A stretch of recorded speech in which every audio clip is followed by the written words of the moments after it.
Hello everybody and welcome, I am Boom, and today we're going to be taking a look at if I could beat Pokemon HeartGold, but this time it'll be a duo challenge. In keeping with the Christmas theme, icy theme, whatever you want to call it, we're going to have only a single Stantler, who is very obviously a reindeer Pokemon. The second Pokemon who will be joining the team, as I'm sure you can tell by the thumbnail, is Girafarig, another Christmas-themed Pokemon. Now, I know you be saying, well, he's clearly and I say no, because I never get to use him, and I don't think either of these Pokemon can do a solo run by themselves, so, for the purposes of this video, he's not a giraffe, he is just a misfit reindeer. Anyway, let's look at the rules. I can only use Stantler and Girafarig in battle, though I can use other Pokemon outside of battle. I can't use items in battle, but I can use them outside of battle. And then finally, I do allow item glitching to allow me to avoid grinding for hours a day. I still have a 40-hour week job, and I don't need to add another 40 hours of that to grind. But let's go ahead, hop into it. We name ourselves Santa, and we grab our trusty reindeer, Rudolph, and we head through the beginning of the game. Now, unfortunately, we don't get the Intimidate ability, which I would love. We get the Frisk ability to know what kind of berry the opponent is holding. If I had Bug Bite, maybe it would be worthwhile, and, you know, if I didn't know what most trainers had ahead of time, but for this challenge, this is probably the worst possible outcome. Now, to take a look at Stantler's stats, it's not horrible. Its best stat is its attack, and it can learn a decent amount of moves, as do most normal types. As we make our way through the beginning of the game, I'm just gonna knock out the if you like this kind of content, make sure to subscribe to the channel speech out of the way. Hey, if you like this kind of content, subscribe to the channel and like the video. We're working our way through a lot of challenge runs in the past year, and I couldn't do it without all of you. The day of writing this, I'm also finally over the sickness that was plaguing me and my household for a good 2 weeks. For those who celebrate the myriad of holidays that happen around this time of year, what are you going to celebrate? Let me know in the comments below, even if it's just celebrating the fact that you may have an additional day off of work. We square off against the rival. We do give him Cyndaquil. Overall, I don't think any Pokemon would be too difficult by the end of the run, especially with this particular rival, since he just kind of shows up sporadically throughout the game. He's not super consistent. The two Mons that we have will give us plenty of coverage to be able to handle his team and more. About the only problem that I think we may have is going against the Magneton, since it has the Steel type added. But after a pretty easy victory against the rival, we name him Heat-Im, short for Heat Miser, and head through the rest of the early game, though now in hindsight I could have probably named him Grinch, since he does have a character arc, but maybe that'll just be for 2024's video. After we finish the early game, we head through Sprout Tower, and in no time at all, we see how we can do against Falconer. With the Pidgey, we put it to sleep and then hit it with Tackle. It unfortunately gets an early wake-up, but only hits a soft tackle before going down. With the Pidgeotto, we missed Hypnosis and get hit with Gust. After that, we at least want to test damage with Tackle, and seeing it isn't doing quite as much as I hope, we chance another Hypnosis, and thankfully it lands. After that, we use Leer to soften it up a little, and then after that, we can take it down in 3 tackles before it ever has a chance to wake up. With the first gem out of the way, we can do some travel, and as always, I probably won't be covering too many of the rocket battles. This early into the run, Proton only has a Zubat and a Coughing, and they both go down pretty easily. The main reason is because we have access to Stomp. Stomp, while it's not the most powerful move, this early in the game, it's not bad, and going further into the run, for the most part, the rocket battles typically aren't exciting. But let's see how we do now that we made it through Bugsy's gym. Bugsy first sends out Scyther, and it opens up with Focus Energy. We use Stomp for what is probably a 4 or 5 hit, and then the next turn Bugsy gets a critical hit to knock us out. Remember when Focus Energy cut down the chance of getting a crit? I do, and I miss it sometimes. Unfortunately, it doesn't seem like we're able to do much, even without him getting a critical hit. I think I have an idea how to make this work, but it requires a lot of luck. We land a Hypnosis, and when Scyther snoozes, we use Stomp. We then do an Astonish, because if we go for another Stomp, it lands him in healing range. We take it below half, and the berry activates. Scyther wakes up and lands a quick attack, but thankfully not a crit, and that allows us to use another Stomp to take it down. With the main threat out of the way, the rest of the battle is a landslide. Both the Metapod and the Kakuna go down in 2 stomps each, and even getting poisoned doesn't bug me. Oh, brother, this guy stinks! Outside of Ilex Forest, we do have a rival fight waiting for us, so after a quick heal up, we head that way. The rival first sends out Ghastly, and we can take it out with a single Astonish. Quilava goes down below half and hits us with Smokescreen, but thankfully we can land the next Stomp to take it out. After that, he only has a Zubat left, and it goes down to a single Stomp as well. 2 badges down, and honestly, the attempt is going about like I thought it would. Stantler isn't a bad Pokemon by any means, but the worst of the game is yet to come, and there's a Wiggly Tree that's totally not a rock Pokemon in disguise, still separating us from getting our next encounter.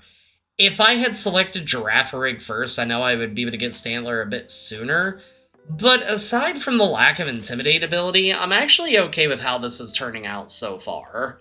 Next up, though, we have both some good and bad that's going to be coming to us. The good news is, we can select and buy some moves that will deal super effective damage to various types, even if our special isn't the greatest. The bad news is, the next person up in the Gym Leader Challenge is Whitney, and if previous runs have taught me anything, she's going to be an absolute monster to deal with. Her Miltank is able to heal, Infatuate, has a berry to block the first bout of status conditions, and is all around a nuisance, but let's see how we do. Whitney starts with Clefairy, and we use Stomp to take it to yellow as it uses a pretty weak double slap. Whitney heals up, and we take it back to yellow with Stomp before knocking it out. Miltank is up, and we're doing about 1/5 of damage as it uses Attract. We spend the next 4 turns unable to move as she stomps us twice, Milk drinks to flex on us, and then hits us again. We managed to do 1 more stomp before ultimately going down, and this is why I despise Whitney with every fiber of my being. This takes a long time and a lot of attempts, and some leveling up because Infatuation luck is horrid. But at level 27, we can take the Clefairy down with a single stomp. Next up is Miltank, and once again, we get attracted immediately, and it's a lot of Miltank bullying us. The only reason I think we won is because we got a flinch, and then right afterwards a critical hit, and that lets us put this painful battle behind us. Normally, I try to recap these, or at least give a pretty decent move by move, but it took minutes to be able to get through. After that, we're getting pretty close to finally being able to have our second party member, but overall, Rudolph is doing pretty well on his own. I think we'll be able to guide Oak Sleigh by Christmas Eve to all the other junior trainers at this rate. As we go to the Burnt Tower, we do have someone to meet, and it's not the doggos that just want to play Ring Around the Rosie, it's the rival, and he opens up with Ghastly as we take it down in 1 shot. When the Magnemite comes out, we open up with Stomp to take it below half and get hit with Thunder Wave. We spend the next turn paralyzed and get hit with Supersonic, but the next turn, we're able to take it out. When Quilava's out, we swap to Confusion and take it to red as it spends the next few turns smoke screening us before we can take it down. Last is Zubat, who gets a wing attack off before we knock it out with 1 stomp. With that, we have a couple options ahead of us, but the one that makes the most sense is to keep going until Rudolph just can't anymore. Thankfully, adding a team member is on the way to Lake of Rage, but I'm honestly not 100% sure if you can get that far without defeating Morty first, because I just now realized I've never tried. With Morty, thankfully, despite how weak Astonish is, we're able to take the first Ghastly down with 1 shot. With Haunter, we take it to red with Astonish and get put to sleep. The next few turns, we do stay snoozing as Haunter uses Dream Eater before we wake up, take it to yellow with Astonish, and then knock it down next turn. The Gengar he sends out next turn opens up with Sucker Punch, and we land a fairly weak Astonish. Seeing how little that did, we swap over to Confuse Ray, hoping to get a little bit of chip damage that way, and it immediately pays off as it hits itself and the berry activates.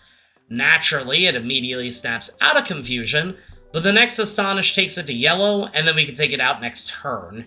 Next is Haunter, and we take it to yellow with Astonish, and Haunter says, "You can't fire me, I quit," and uses Curse to take itself out, and that lets us win the battle. I don't know if I just rolled the bare minimum on the first Astonish damage roll, because I feel like the second definitely did way more than the first. From here, we go ahead and do the Lighthouse shenanigans, clearing it out, and then realizing that Chuck will demolish Stantler with fighting moves, we go ahead and grab our newest team member, Hermie. He may be a misfit, but he's our misfit, and we should respect him. Along with respect him, we use his psychic powers to absolutely steamroll our way through Team Rocket's poison-type Pokemon. This also includes Petrol, and his Pokemon don't stand much of a chance to the psychic onslaught. Even with the much-needed introduction to dark types, psychic types are always going to pack a hard mental punch. And with that, it's back to Chuck. Chuck likes to use Focus Punch, and as long as we don't miss, we should be aight. Chuck first sends out Primate, and I realized in my script, I just named him Chunk. Phenomenal. And we send out Hermie and take it out with Psybeam. Next up is Poliwrath, and we take it to about half. The berry heals up, and it hits itself, which allows us to take it out the next turn for a very easy battle. Back to Olivine, and we're not even close to winning. The Magnemite starts off with paralyzing us, and then uses the next turn to annihilate us with a critical hit Thunderbolt. We send out Rudolph, and it's a lot of back and forth, especially after getting paralyzed, but another crit Thunderbolt and a Sonic Boom is enough to end the attempt. Now, you may think that's just an outlier because of the crit, and it is, but even if we can make it to Steelix, it just demolishes us with Iron Tail. Not wanting to just level up when we could complete more storyline unless it's absolutely necessary, we actually go back to Mahogany Town and spend some time on the additional trainers and the ones inside the gym. We also go ahead and face off against Price to see how we do. Price opens up with Seal, and we take it to red as we get hit with Icy Wind. Price heals up, and we take it to yellow before knocking it out. We swap to Hermie when Piloswine is out, and do about a fourth with Psybeam as it sets up Hail. We take it to yellow as the berry heals at right above half, and we get hit hard with Blizzard. The next turn, though, we crit with Psybeam to take it down. Last is his Dugong, and we do a weak double hit before Aurora Beam, Hail damage, and a final Icy Wind knocks us out. After that, we swap to Rudolph, who lands a critical hit Thunderbolt to take it out. With no other options necessarily available at this time, we skedaddle back to Jasmine, and it's still ending in us getting absolutely walled. So with less options, we do end up having to level up, and that takes us all the way to level 45 for these two Christmas warriors to emerge victorious. At level 45, we take Magnemite down to half and flinch it with Stomp before taking it down. The next Magnemite, we actually get another flinch, so that lets us do the same thing to it. As Steelix comes out, we stomp it, but we still aren't doing much, so we end up Confuse-Raying it as it screeches to lower our defense. We get some decent flinch luck and take the Steelix down below half twice before an Iron Tail smacks us and takes us down. We swap over, and with Psychic, we take it to 1 HP, what it looks like, as we get hit with Iron Tail and Jasmine heals up. We take the Steelix back down to red as it sets up a Sandstorm and Jasmine heals up again. This time, when we get the Psychic hit, we lower its special, so we're able to deal more damage, knock it down, and get to move on. After that, it's time to finish up the remainder of the Rocket plotline, and as always, there isn't a whole lot to cover.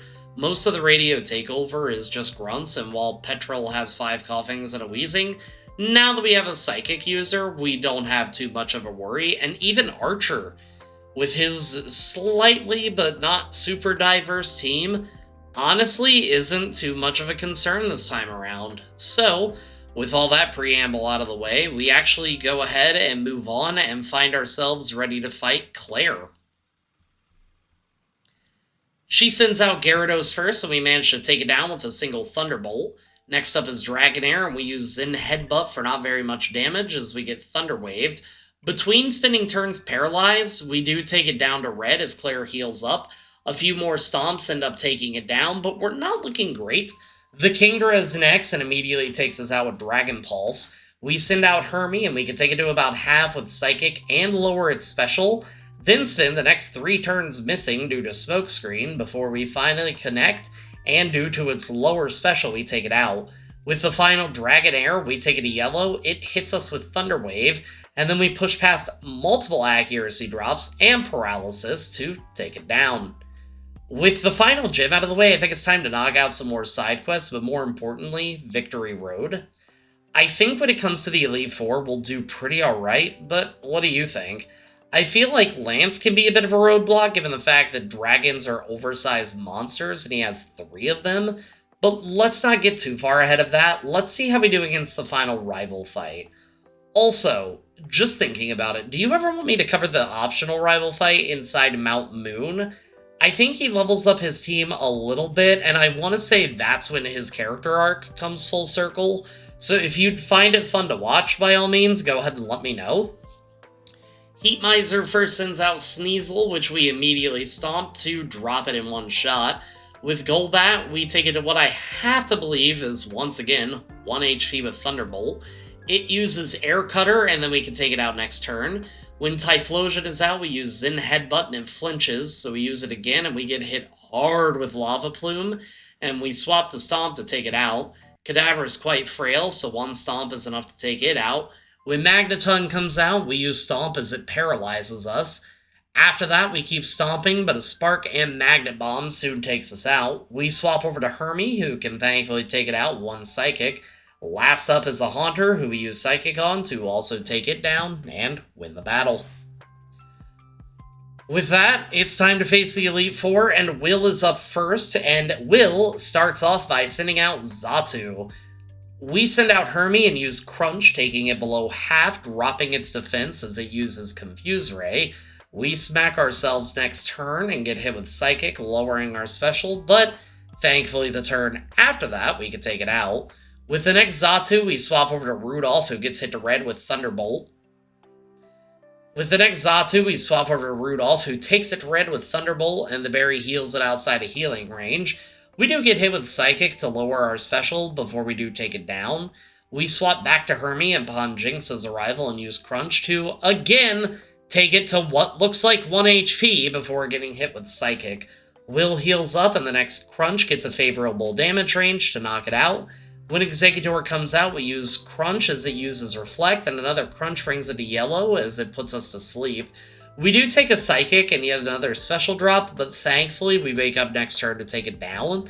Last up is Slowbro, and Crunch is honestly doing pretty horrible damage, and Psychic knocks out Hermie, but the Reflect wears off. We swap to Rudolph and take it to red as Slowbro uses Curse, and then Will heals up. After that, 2 more Thunderbolts do the job to let us move on for a first try victory. After a quick heal up, it's time to fight Koga. First up is Ariados, and we use Psychic from Hermie to take it down in 1 shot. Now with the Fortress, it's just a Pokemon that loves to waste time as much as possible, so it does take a while and an unfortunate heal up, but through a lot of Thunderbolts, Patience, Protects, and Salt and Vinegar Chips, we do take it down, but it does set up some Toxic Spikes, so switching out will end up hurting us. Knowing that it'll hurt us, we end up keeping Rudolph in and use Zen Headbutt on the Muck and actually get a crit to take it down in 1 shot. I'm not 100% sure, but I'm pretty sure that that crit was needed. Crobat starts with Double Team, but we still land a Thunderbolt to take it to yellow as the berry activates. We get hit with Wing Attack, miss a Thunderbolt, and get hit again before landing a Thunderbolt to take it down. Last is Venomoth, who doesn't quite go to half a Thunderbolt and knocks out Rudolph with a critical hit Psychic. We swap over to Hermie, who does immediately get badly poisoned, but also one-shots the Venomoth to win the battle. Up next is Bruno, and with a decent Psychic type, let's be honest, he's still a bit of a pushover. Bruno sends out Hitmontop, a Pokemon with a really fun design, but it goes down in a single Psychic. The next Hitmonlee goes down, and it's also a one-shot with Psychic. With Machamp, we take it to red, as the berry heals it out of healing range, and it hits hard with Cross Chop. But we do end up taking it out. Onix is up, but Onix is terrible in everything but regular defense. Make sure to check out my shorts for a full review of Onix, and it goes down easy. Last up is Hitmonchan, and we continue our Psychic Train of Doom to take it out in one shot. That's 3 down and only 2 to go, and next up is Karen. Karen starts with Umbreon, and we use Stomp. It flinches, and then we Stomp it again as it uses Double Team, but one more Stomp takes it down. Next up is Gengar, and we swap to Hermie, who takes a lot of damage from Focus Blast, but thankfully it goes down to a single Psychic. When Murkrow's out, we swap back to Rudolph, getting hit for decent damage with Sucker Punch before taking out with Thunderbolt. We swap back to Hermie when Houndoom is let out and get taken out. Going back to Rudolph, we take it to about half and flinch it before the berry activates. The next stomp takes it to red as Flamethrower takes us to red, and we stomp it again. This time, due to the heal and getting the favorable damage on the stomp, we end up taking it out. When Vileplume comes out, we use Zen Headbutt, cross our fingers, and only take it to yellow as Petal Dance knocks us out. This takes about 10 attempts, but a few things go differently in the battle that we end up winning on. First of all, Umbreon more or less goes down in the same fashion. This time, Gengar doesn't use Focus Blast and instead only uses Spite. After that, the Murkrow, it's about the same. Then when Houndoom comes out, we stomp it, the berry heals up, and it only uses Nasty Plot, so we could take it to red and then eventually take it out without losing too much HP. From there, with the Vileplume, we can take it out with a few Zen Headbutts, only getting paralyzed in the process to let us move on to Lance. With Lance, he starts with Gyarados, and we take it to a Sliver as it hits us with Waterfall. Lance heals up and goes back down to red, then gets knocked out next turn. With Dragonite, we swap to Hermie, use Crunch as the Dragonite uses Safeguard, and then begins using Outrage. We do take it below half, but then the berry activates, and he wipes out Hermie.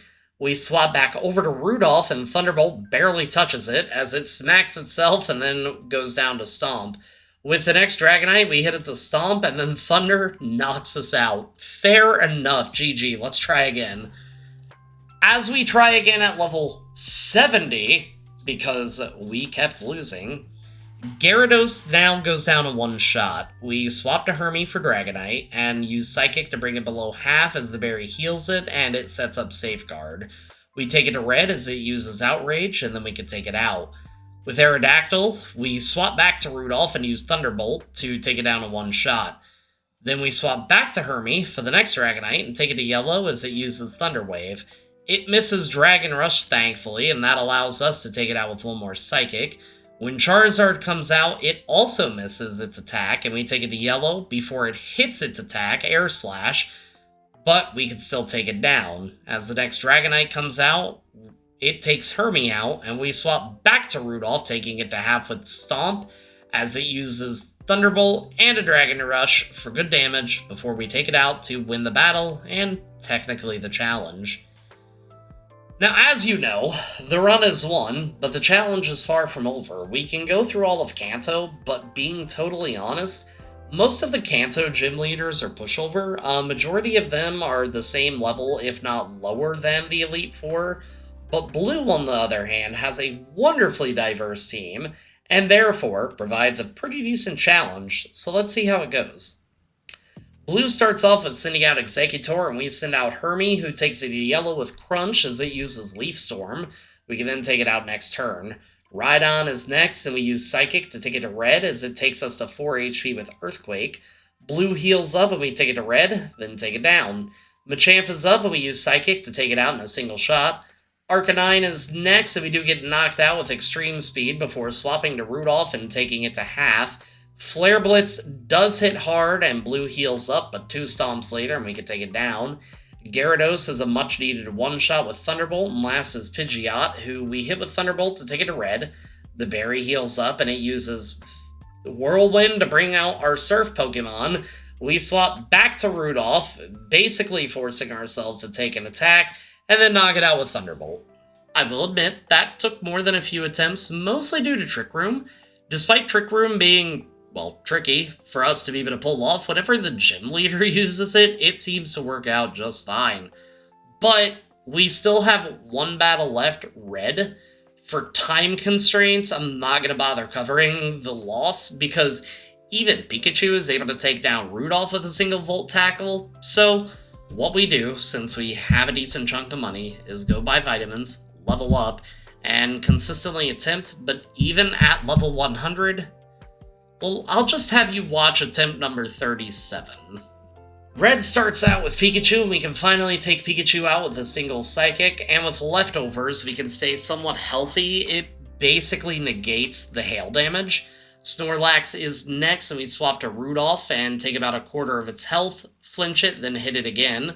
Between the stomp damage and the hail, red does heal Snorlax. We continue stomping as much as we can, and by the time we take it out, we're well below half, even with the Shell Bell healing us. Blastoise is up, and we use Thunderbolt to take it to yellow as it misses Focus Blast. Thunderbolt then takes it out. Venusaur is up, and we use Zen Headbutt to take it to yellow as Sludge Bomb takes us out with a crit. We then swap back to Hermie and take it out with a Psychic. Charizard is out, and we use Psychic to take it to about half as Flare Blitz hits for a good chunk of damage, but we can take it out next turn. Last of his Pokemon is Lapras, and we use Psychic, and when we hit it, it lowers its special, and it knocks us all the way down to 56 HP, but because we outspeed and lowered its special, we can knock it out with the next Psychic and finally win this attempt. We tried this, like I said, numerous times, and the only reason we won was because Focus Blast missed, and because of lowering Lapras' special, but we did it! Overall, it was a lot of fun. I've never used Stantler or Girafarig in a run before, so being able to use them was a fun experience. We have some fun runs planned for the remainder of winter, and going into the new year. Work is apparently going to be changing up soon, but hopefully it won't affect things too much. But here's to a full year of challenge runs. Hopefully y'all stick around, and if I don't hear from you between now and the new year, I hope you have a good holiday, new year, all that stuff. But as always, if you like the video, even if you didn't like the video, think about hitting the like and subscribe button, because it really does help me out. And until next time, everybody, peace out.